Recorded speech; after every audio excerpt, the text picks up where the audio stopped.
All right, so I recently have received some DMs from people requesting for us to go check out a farm on the coast called Coastal Roots Farms. So we're gonna go head over there, speak with Garth, and see all the amazing things they're doing for the Encinitas community. Let's get into it.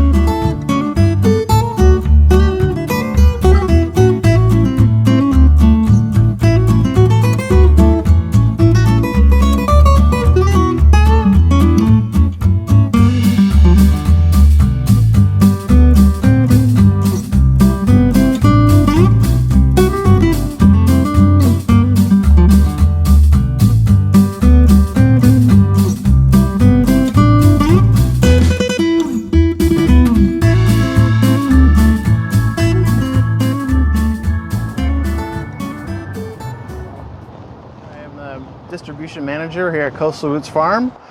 We're on about 12 acres here in Encinitas, California. We're here at our Pay What You Can farm stand, open twice a week on Thursdays and Sundays. Sundays 10 to 3, Thursdays 12 to 3.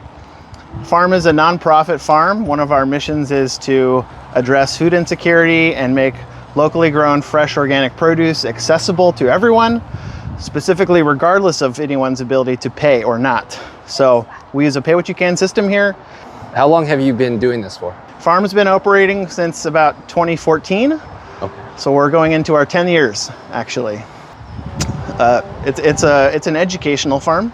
Okay. So we're doing a lot of early childhood education, K through 12, with field trips, getting kids excited about growing food, getting kids excited about soil and worms, and how to grow food, how to cook and prepare food. So that's one of our other main impact areas here at Coastal Roots. Of course, it's a beautiful piece of land. Uh-huh. And so great to get the kids out of the classroom and into the outdoor garden laboratory, if you will. Yeah. Get their hands dirty and learn. How do they, if someone wants to sign their kids up, how should they? We have a very robust website, coastalrootsfarm.org. There you can find more information about how to get your school involved with field trips. We also do summer camps.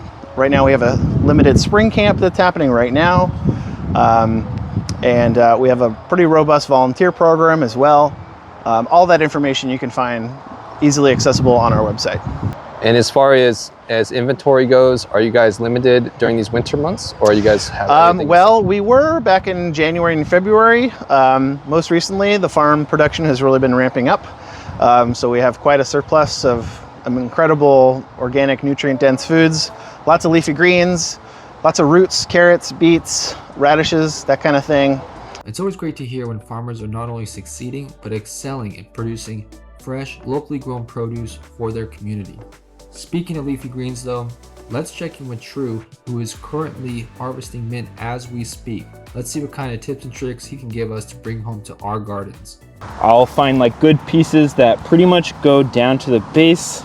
And so like something like this, I'll just bunch up with a bunch of other pieces. And then a piece like this, I might try to salvage, but just because there's not a whole lot of leaves on here and the ones that are on here like aren't great, I'm just gonna cut these back really low and they'll just regrow again way healthier. Like this little guy right here is like a good example of like a young guy that's like still growing. This one's like ready to harvest, as you can see like the contrast in the deeper green. Yeah.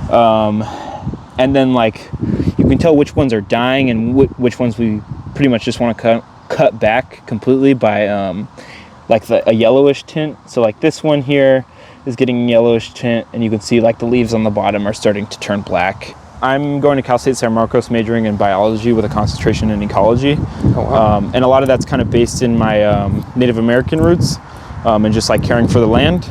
Like I always promote the farm because I love what we're doing here, and I want to like use our farm as like a model for, how agriculture should be, locally grown and sustainably grown, and for the community. So I'll bundle it up and then just cut off all these stems and all these not so great leaves.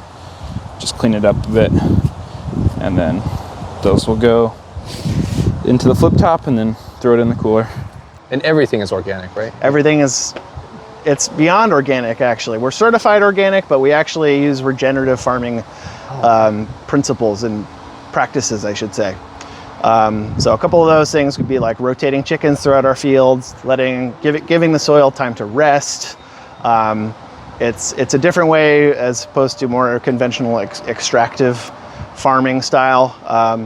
The methods and techniques that we use, the concept is for us to be able to continue farming these lands for generations.